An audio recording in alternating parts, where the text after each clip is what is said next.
আজি শ্বহীদ দিৱস ৰাজ্যৰ বিভিন্ন ঠাইৰ লগতে মৰিয়নি নকছাৰীটো আঞ্চলিক ছাত্ৰ সন্থাই উদযাপন কৰিলে শ্বহীদ দিৱস দেবেৰাপাৰ চাৰিআলি শ্বহীদ বাকৰিত অনুষ্ঠিত কৰা হয় এই অনুষ্ঠান পুৱা পতাকা উত্তোলন বন্তি প্ৰজ্বলন আৰু শ্বহীদ তৰ্পণ কাৰ্যসূচী গ্ৰহণ কৰা হয় তাৰ পিছত সৰ্বধৰ্মীয় প্ৰাৰ্থনা অনুষ্ঠিত কৰে এই সৰ্বধৰ্মীয় প্ৰাৰ্থনা শ্ৰীমদ ভাগৱত পাঠ কৰে মৰঙিয়াল গাঁৱৰ দীপক দুৱাৰাই ইছলামিক প্ৰাৰ্থনা কৰে দেবেৰাপাৰ চাৰিআলি মছজিদৰ ইমাম জামিৰ আহমেদ খ্ৰীষ্টান ধৰ্মৰ হৈ প্ৰাৰ্থনা কৰে মৰঙিয়াল আওবস্তিৰ খুনি গগৈ ইয়াৰ পিছত এৰাগাঁও বিষ্ণুপ্ৰিয়া দিহানাম দল আৰু তিৰুৱাল গাঁৱৰ যুৱ সংঘৰ যুৱতীসকলে দিহানাম পৰিৱেশন কৰে তাৰ পিছত ছাত্ৰ সন্থাৰ সম্পাদক ঋতুৰাজ গগৈ আগধৰা সভাত সভাপতি মাধুৰ্য গগৈৰ সভাপতিত্বত মুকলি সভা অনুষ্ঠিত কৰা হয় এই অনুষ্ঠানত উপস্থিত আছিল নিৰ্দিষ্ট বক্তা হিচাপে প্ৰাক্তন ছাত্ৰ নেতা তথা শিক্ষক প্ৰদীপ গগৈ প্ৰাক্তন শিক্ষক জগতমোহন গগৈ কবি সুশীল গগৈ নকছাৰীৰ জ্যেষ্ঠ নাগৰিক মঞ্চৰ সম্পাদক ঘন লাহন কবি প্ৰণৱ গগৈ প্ৰাক্তন ছাত্ৰ নেতা পঞ্চানন দুৱাৰা বীৰ লাচিত সেনা অসমৰ যুটীয়া প্ৰশাসনিক সচিব যাদৱ দুৱাৰা জ্যেষ্ঠ সাংবাদিক চক্ৰসেন গগৈ সাংবাদিক কৃষ্ণ শৰ্মা শিক্ষক আব্দুল ৰহমান আৰু কেইবাজনো বিশিষ্ট অতিথি নিৰ্দিষ্ট বক্তা হিচাপে শিক্ষক প্ৰদীপ গগৈ আৰু কেইবাজনো বিশিষ্ট অতিথিয়ে শ্বহীদ দিৱসৰ ওপৰত গুৰুত্বপূৰ্ণ ভাষণ আগবঢ়ায় আমাৰ জন্মৰ আগৰ পৰা ছাত্ৰ সন্থাই অসমীয়া জাতিৰ বাবে অসমীয়া ভাষা সংস্কৃতিৰ বাবে যি সংগ্ৰাম কৰি আহিছে সেয়া অসমীয়া জাতিয়ে নহয় ভাৰতবৰ্ষৰ নহয় পৃথিৱীয়ে অনুধাৱন কৰিব পাৰে যে অসমীয়া জাতিটো এটা শক্তিশালী জাতি এই শক্তিশালী জাতিৰ নতুন প্ৰজন্মই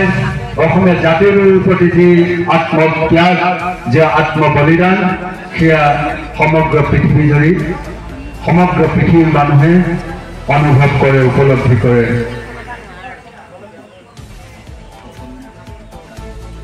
1960 চনৰ ভাষা আন্দোলনত বহু কেইজন শ্বহীদ হ'ল তাৰ বিনিময়ত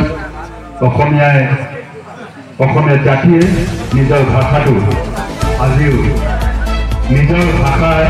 লৈ গৌৰৱ প্ৰকাশ কৰিব পৰাকৈ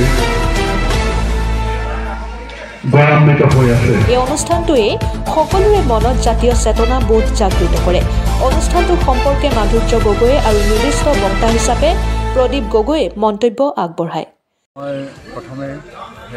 অসমৰ 855 জন শ্বহীদক শ্ৰদ্ধাৰে স্মৰণ কৰিছোঁ নকছাৰী আঞ্চলিক ছাত্ৰ সন্থাই আজি এই শ্বহীদ দিৱসত দিনাখন তেওঁলোকে যি শ্বহীদ দিৱসৰ দিনজোৰা কাৰ্যসূচী ৰূপায়ণ কৰিছিল আৰু পৰিশেষত মুকলি সভাত আমাক নিৰ্দিষ্ট বক্তা হিচাপে আমন্ত্ৰণ কৰি আনি নিৰ্দিষ্ট বক্তাৰ ৰূপে আমাক বক্তব্য ৰাখিবলৈ আহ্বান জনাইছিল আমি সেই সময়ত নকছাৰী আঞ্চলিক ছাত্ৰ সন্থাৰ নেতৃত্ব গ্ৰহণ কৰি থকাৰ সময়তে 1979 চনৰ আজিৰ দিনটোত কলেশ্বৰ তালুকদাৰে যেতিয়া শ্বহীদ বৰণ কৰিলে তেতিয়াৰ পৰাই আমি অসম আন্দোলনৰ অস্তিত্ব ৰেখা আন্দোলনৰ লগত জড়িত হৈ আছোঁ আৰু সেই জড়িত হৈ থকাৰ আপাহতে আমি আজি ইয়াত নিৰ্দিষ্ট বক্তা হিচাপে আমি অংশগ্ৰহণ কৰিবলৈ সুযোগ পাইছোঁ কিন্তু আমি এটা কথা আমি অতি দুখেৰে ক'ব লাগিব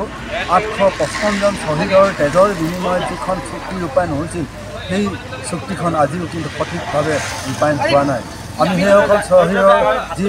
আত্মত্যাগ যিটো বলিদান সেই বলিদানক আমি মূল্যায়ন কৰিব পৰা নাই অসম চৰকাৰে ভাৰত চৰকাৰে যদিহে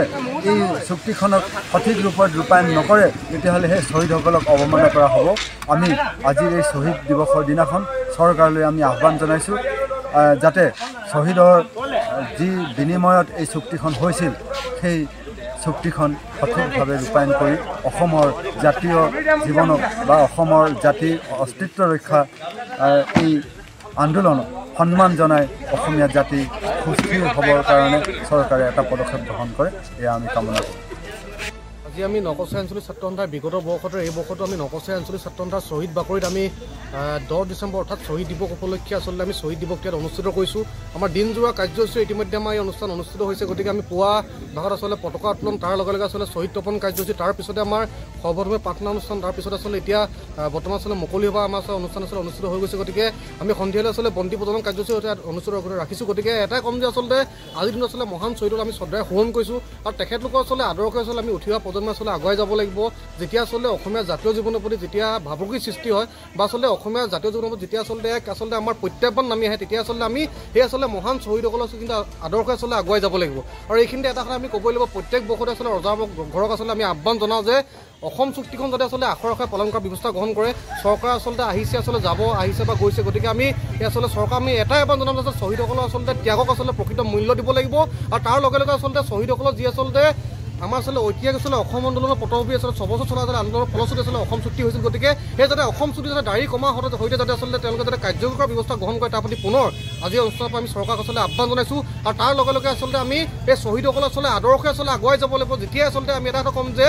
আচলতে আমি দেখিছোঁ যে সমাজত আচলতে বিভিন্ন আচলতে ভাঙোনমুখী আচলতে শক্তি আমাৰ মাজত থকা আচলতে হাতাম পৰীক্ষা যি আচলতে সম্প্ৰীতি, যি আচলতে আমাৰ এনাৰ্জি আহে আচলতে ভাঙি তছনছ কৰিব সময়ত আচলতে দেখা পোৱা যায়। গতিকে আমি শ্বহীদৰ আদৰ্শে আচলতে সেইসমূহ আচলতে অপশক্তি আচলতে নচ্ছাত কৰি আচলতে অসমীয়া জাতীয় জীৱন সমৃদ্ধিশালী কৰিব লাগিব। গোটেই আমি আচলতে প্ৰতিজ্ঞাবদ্ধ হৈছোঁ আজি আচলতে অসমীয়া জাতীয় জীৱনৰ প্ৰতি অহা প্ৰতিটো আচলতে প্ৰত্যাহ্বানত আচলতে ওফৰাই যাতে আমি যাতে আগুৱাই যাব পাৰোঁ, তাৰ প্ৰতি আচলতে নিজস্ব আমি কাম কৰি যাম বুলি আপোনালোকক প্ৰতিশ্ৰুতি প্ৰদান কৰিছোঁ। মৰিয়নিৰ পৰা সূৰ্য দাসৰ ৰিপৰ্ট, নিউজ 24 অসম।